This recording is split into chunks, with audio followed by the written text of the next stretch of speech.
할렐루야. 한 주간도 하나님의 은혜 가운데 지내시다가 오늘도 복된 주님의 날을 맞아서 이 예배 자리에 나온 여러분 한 분 한 분을 진심으로 환영하고 축복합니다. 오늘 믿음으로 나온 만큼 오늘도 하나님을 만나고 또 큰 은혜 받는 복된 시간이 되시기를 주님의 이름으로 간절히 축원합니다. 우리 옆에 분과 인사 나누면 좋겠습니다. 오늘도 잘 나오셨습니다.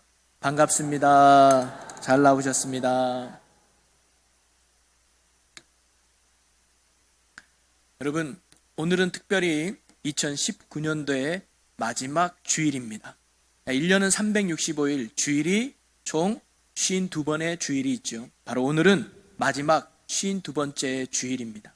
아마 2019년에 오늘이 지나면 다시는 2019년 주일 예배는 우리가 드릴 수가 없죠. 올 한 해도 참으로 많은 일들이 있었던 한 해였던 것 같습니다. 정말 다사다난했던 한 해였죠.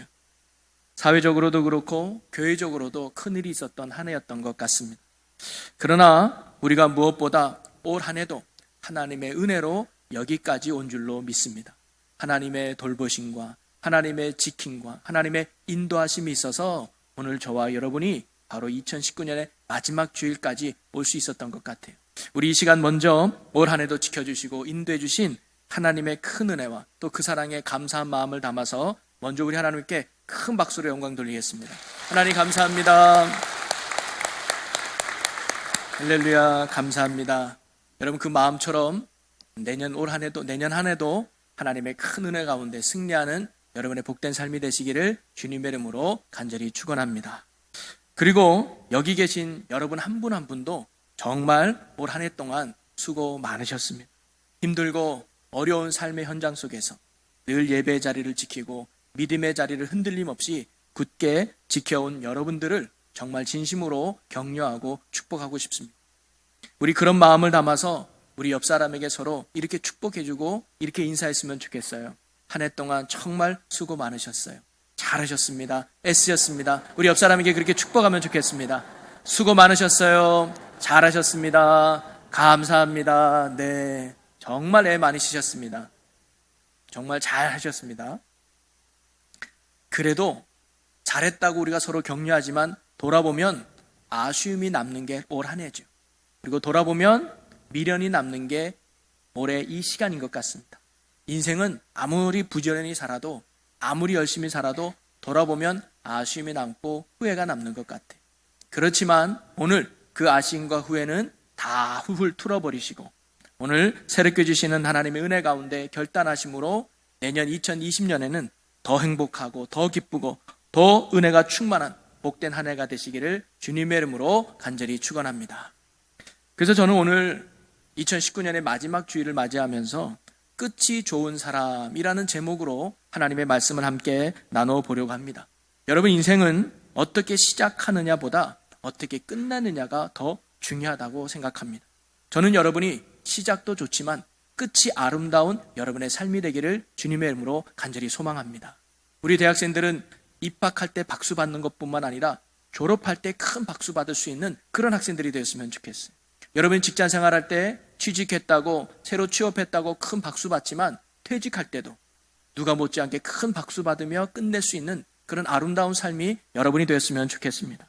내가 태어났다고 동네 사람들이 다 와가지고 큰 박수 쳐주는 생일날도 있지만 내가 죽음을 맞이했을 때도 그 누구보다 많은 사람들이 와서 축하는 아니지만 많은 사람들이 와서 박수 쳐주는 그런 인생의 마무리가 한다면 그 인생은 정말 복된 인생이라고 생각합니다. 목회도 그런 것 같습니다. 저도 비록 짧은 목회의 경륜이지만 목회도 시작보다 끝이 참으로 중요하다고 많이 생각이 들어요. 목사 안수 받을 때 큰 박수로 시작하지만 목사직을 끝냈을 때도 큰 박수 받을 수 있다면 그것이 정말 멋진 목사가 아닌가.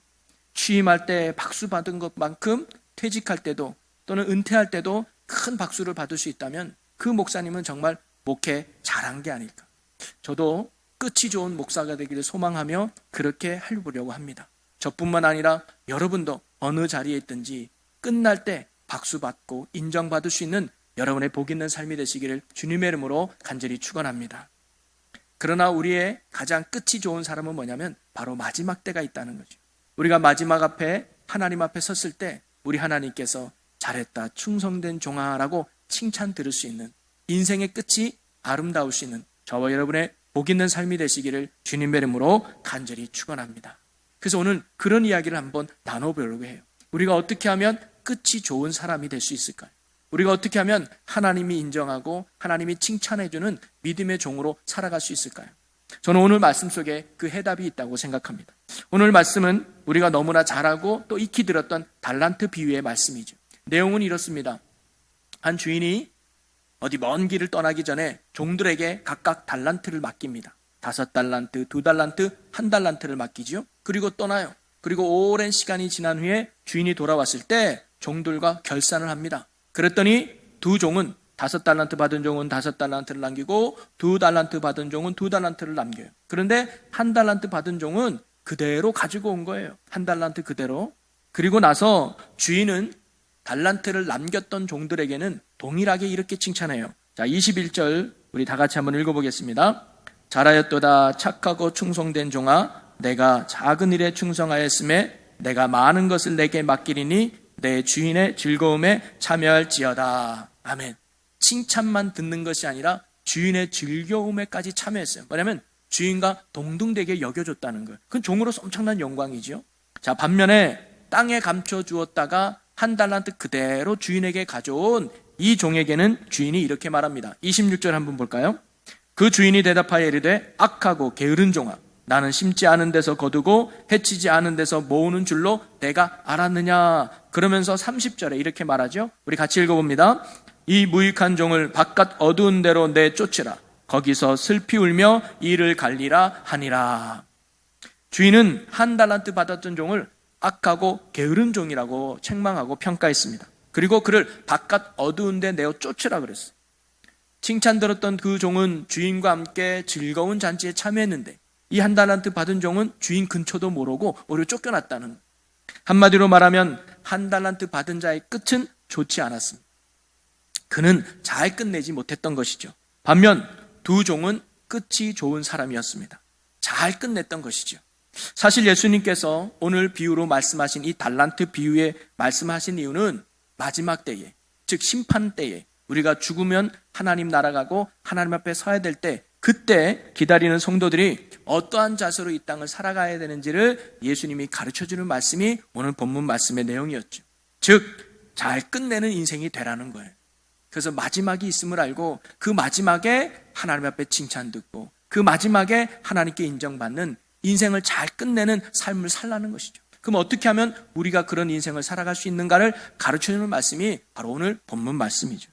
저와 여러분도 이 세상에 살다가 하나님이 때가 되면 와라 할 때가 있다는, 그럼 이 세상의 모든 것들을 내려놓고 하나님 앞에 서야 될 때가 있는 줄로 믿습니다. 인생의 끝이 있다는 것이죠. 그러면 그 인생의 끝이 됐을 때 인생의 주인이 되시는 하나님께서 여러분을 바라보며 잘하였도다 착하고 충성된 종아 하면서 여러분을 칭찬하고 하나님의 그 천국의 기쁨 자리에 함께 할 수 있는 끝이 좋은 삶이 될 수 있는 여러분이 되시기를 주님의 이름으로 간절히 축원합니다. 여러분, 그러면 어떻게 사는 것이 끝이 좋은 사람으로 살아갈 수 있을까요? 어떻게 사는 것이 하나님이 보시기에 잘하였다 착하고 충성된 종아라고 칭찬 들을 수 있는 삶의 모습일까요? 오늘 예수님은 칭찬 들은 두 종의 모습을 통해서 우리에게 그 비결을 가르쳐주고 있습니다. 첫째는 뭐냐면 주인은 각각 재능대로 종들에게 달란트를 주었다고 나와요. 이 말은 뭐냐면 사명을 맡겼다는 거예요. 여러분, 우리가 끝이 좋은 사람이 되기 위해서는요, 사명을 깨닫는 것부터 시작돼요. 자, 14절 15절 말씀을 보면 제가 한 절 읽고 여러분이 15절 읽어봅니다. 어떤 사람이 타국에 갈 때 그 종들을 불러 자기 소유를 맡김과 같으니 각각 그 재능대로 한 사람에게는 5달란트를, 한 사람에게는 2달란트를, 한 사람에게는 1달란트를 주고 떠났거니. 자, 종들은요 각각 달란트를 주인으로부터 받았어요. 그런데 종이 원한 게 아니에요. 주님, 나에게 달란트 좀 주십시오 요구한 것도 아니에요. 그냥 어떻게 보면 일방적으로 주인이 달란트를 준 거죠. 또 특징이 뭐냐면 똑같이 준 게 아니에요. 서로 다르게 줬어요. 누구는 5달란트, 누구는 2달란트, 누구는 1달란트 줬어요. 왜 주인은 이렇게 서로 다른 달란트를 주었을까요? 차별해서 그럴까요? 나는 너를 더 좋아하니까 5개 줄게, 너는 별로니까 하나만 받아. 어떻게 이렇게 차별한 것일까요? 결코 그렇지 않습니다. 오늘 15절의 말씀을 보면 뭐라고 나오느냐? 각각 그 재능대로 주었다 그랬어요. 이 재능이라는 말은 능력이라는 말이죠. 어떻게 보면 그 종들의 그릇과 그 종들의 수준과 그 종들의 능력에 따라서 하나님이 감당할 만큼의 달란트를 줬다는 거예요. 여기서 중요한 것은 뭐냐면 바로 내가 얼마나 많은 달란트를 받았느냐가 중요한 것이 아니라 그 달란트는 내게 주신 사명이라는 것을 깨닫는 거예요. 이것은 주인이 내게 주었다는 것을 깨닫는 것이 무엇보다 중요하다는 것입니다. 오늘 말씀에 어떤 사람, 즉 주인은 하나님을 이야기하고 종은 성도인 저와 여러분을 말하고 달란트는 바로 하나님이 성도에게 주신 은사나 능력이나 직분 등을 말하고 있는 것이죠. 즉 하나님은 모든 사람들에게 그 능력에 맞게 모든 사람이 감당할 만한 은사와 능력, 직분과 지위를 주셨다는 거예요. 실제로 우리 인생에는 우리는 다 각기 다른 분량의 달란트를 받고 태어납니다. 우리는 누구나 똑같은 조건과 환경에서 태어나지 않지요. 어떤 사람은 태어날 때부터 부한 가정에서 태어납니다. 좋은 환경과 좋은 조건을 가지고 태어나죠. 반면에 어떤 사람은 힘들고 어려운 가정과 환경 속에서 겨우겨우 태어납니다. 또 어떤 사람은 건강한 신체를 받아가지고 태어나는 반면에 어떤 사람은 일생 동안 허약한 상대로 살아갈 수밖에 없는 연약함으로 살아가는 사람들도 있습니다. 모두가 똑같은 달란트를 가지고 있는 것은 아닙니다. 하나님은 서로 다른 달란트를 가지도록 우리 모두에게 똑같이 또는 여러 가지로 나누어 주었다는 것이죠. 중요한 것은 뭐냐면 누구가 많이 가졌네, 누가 적게 가졌네 비교하는 것이 아니라 내가 가지고 있는 것, 내게 주신 것이 뭐예요? 하나님이 주셨다는 것을 깨닫는 것이 중요합니다. 이것이 사명임을 발견하는 것이 우리가 끝이 좋은 사람으로 살아가는 중요한 가치라고 하는 것이죠. 그런데 우리는 달란트의 양에 관심이 많죠. 그래서 어떻게든 많이 가지려고 노력합니다. 어떻게든 더 높은 곳에 올라가려고 우리가 몸부림치죠. 그러나 인생에서 참으로 중요한 것은 내가 얼마나 많이 가지고 있느냐가 결코 중요한 것이 아니라 내가 적다 할지라도 그것이 하나님께서 내게 주신 것임을 깨닫고 그것이 사명임을 발견하는 것이 참으로 중요하다는 것이죠. 내가 사장이 되느냐 종업원이 되느냐가 중요한 게 아닙니다. 내가 권사가 되느냐 장로가 되느냐가 중요한 게 아닙니다. 내가 어떤 자리에 있든지 하나님이 내게 주신 사명임을 알고 그 사명에 성실하게 감당해내는 것, 그것이 참으로 중요한 신앙의 모습이라는 것이죠. 오늘 본문에도 보면 5달란트 받은 자는 5달란트를 남기고 2달란트 받은 자는 2달란트를 남겼다라고 나옵니다. 남긴 것으로 보면 오히려 5달란트 남긴 사람이 훨씬 많이 남겼죠. 그러면 주인은 5개 남긴 사람은 더 칭찬해야 될 거예요. 야, 네가 5개나 남겼구나. 얘는 2개밖에 안 남겼는데 너는 5개나 남겼네 하면서 그 사람을 더 칭찬하는 게 맞는데 우리가 읽은 본문 말씀에 뭐예요? 똑같은 칭찬이에요. 5달란트 받은 자나 2달란트 받은 자나 똑같이 칭찬한 걸 우리가 볼 수 있습니다. 이것은 무엇을 의미할까요?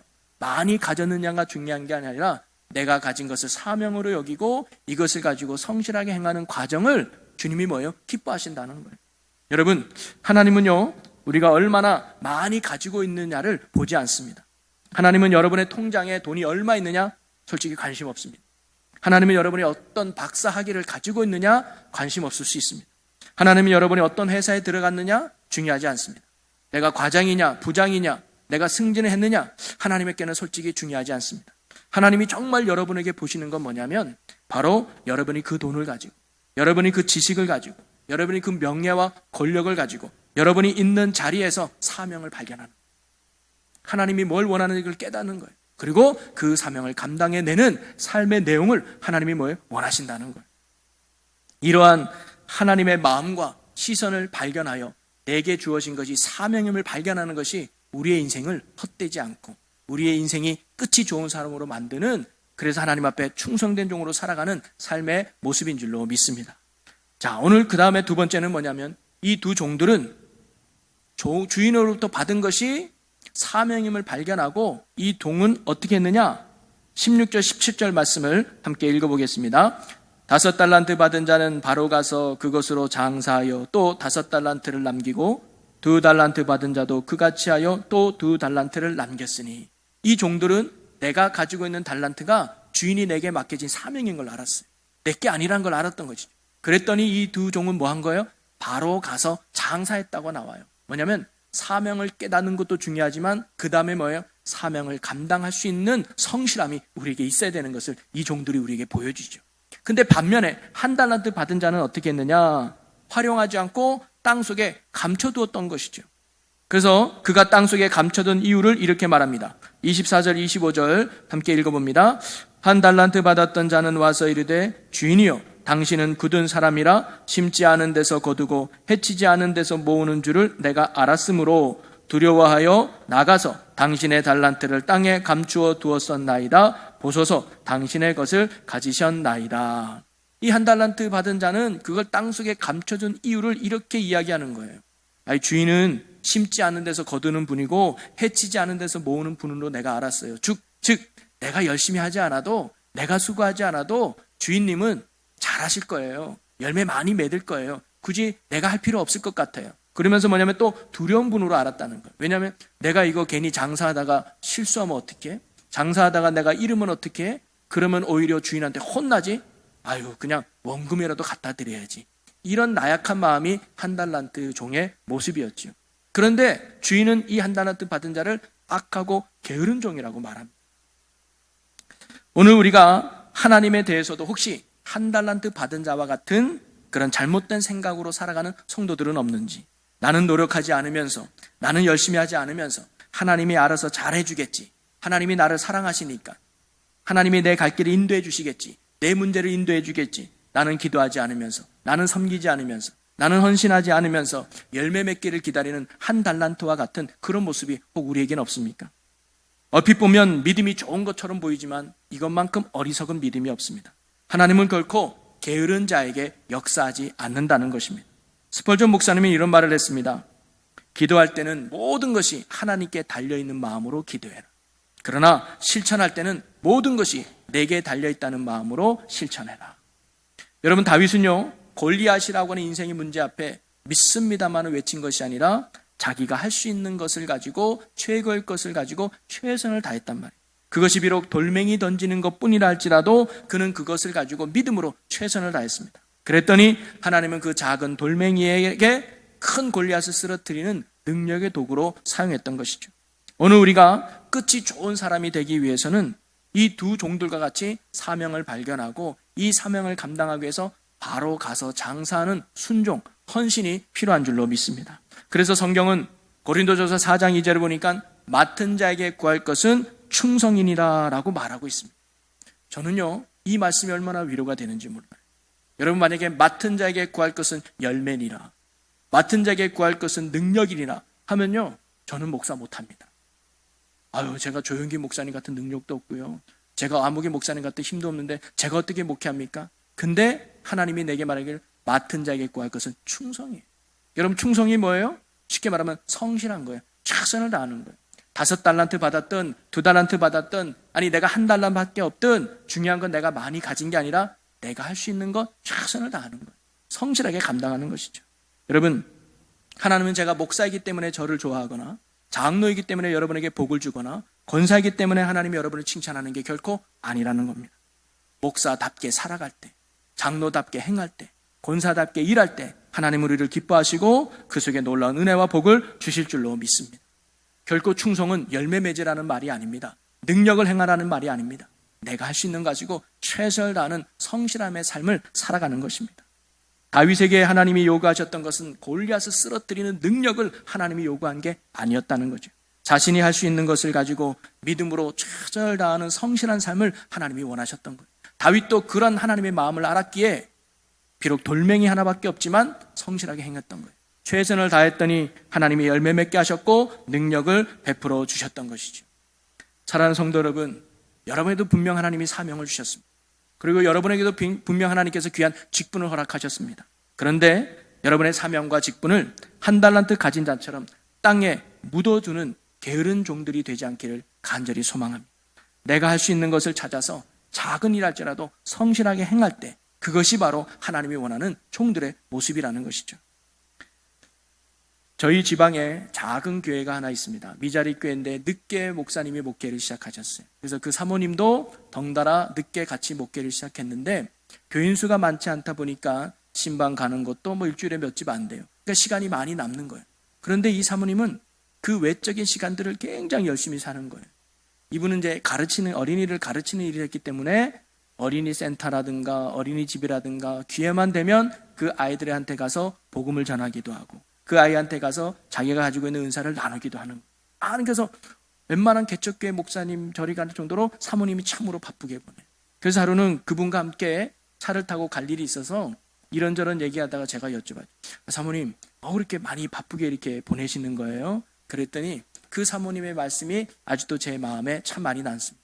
뭐라고 말하냐면, 목사님, 하나님 앞에 갔을 때 야 아무개야 너는 뭐 하다 왔니? 라고 물어보면 제가 할 말이 있어야 되잖아. 개척교회라고 성도 변명 없다고 신방도 안 다니고 아무것도 안 하고 오면 안 되잖아요. 내가 가지고 있는 은사, 내가 가지고 있는 능력이 있다면 할 수 있는 대로 열심히 해야죠. 그래서 하나님 앞에 갔을 때 너 뭐 하다 왔니? 라고 말하면 네 하나님이 주신 것 가지고 이렇게 섬기다 왔어요. 하나님이 주신 것 가지고 이렇게 일하다 왔어요. 하나님이 주신 것 가지고 이렇게 누리다 왔어요 라고 말할 수 있는 자가 돼야지요. 저는 그분의 말씀이 참 제 마음에 많이 울립니다. 오늘도 하나님이 아마 여러분이 하나님 앞에 갔을 때 물어볼 거예요. 저에게도 묻겠죠. 홍병문 목사야 너는 뭐 하다 왔니? 또 여러분에게 하나님이 물을 겁니다. 아무개야 너는 뭐 하다 왔니? 내가 너를 십자가의 사랑으로 구원해내고 내가 너에게 많은 은사를 주고 내가 많은 능력을 주고 내가 너에게 귀한 직분을 줬는데 너는 뭐 하다 왔니? 여러분, 그런 하나님의 질문 앞에 얼굴 빨개지면서 부끄러움으로 아무 말도 못하는 우리의 모습이 아니라 네 하나님, 저 이렇게 섬기다 왔어요. 하나님이 주신 것 이렇게 베풀다 왔어요. 하나님이 주신 것을 가지고 이렇게 실천하다 왔어요 라고 이야기할 수 있는 저와 여러분의 복 있는 삶, 믿음의 삶이 되었으면 좋겠습니다. 결코 큰 것이 아닙니다. 여러분, 우리가 이렇게 하나님 앞에 갔을 때 끝이 좋은 사람이 되기 위해서 하나님 앞에 잘했다, 착하고 충성된 종아라고 인정받기 위해서 우리가 어떻게 될까요? 오늘 말씀 우리에게 가르쳐주죠. 사명을 발견하는 것입니다.